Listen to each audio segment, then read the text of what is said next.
Chapter 19 Birds. Hello, little bird watchers. Today, we are going to meet our feathery friends, the birds.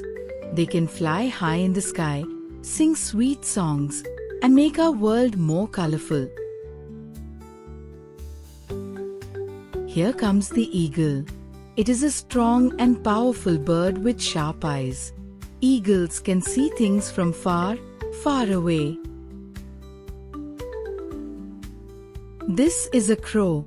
It is black, clever, and makes a sound caw, caw. Look at the swan. It is white, beautiful, and glides on water like a little boat. Here's the parrot. It is colorful and can copy what we say. Hello, Polly. Can you say hello?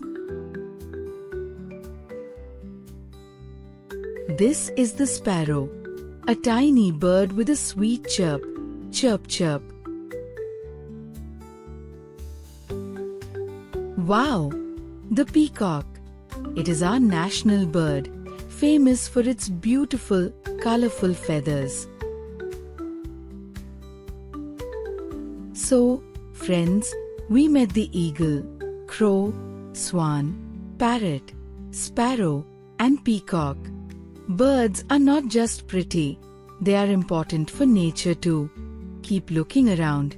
Maybe you will spot one today.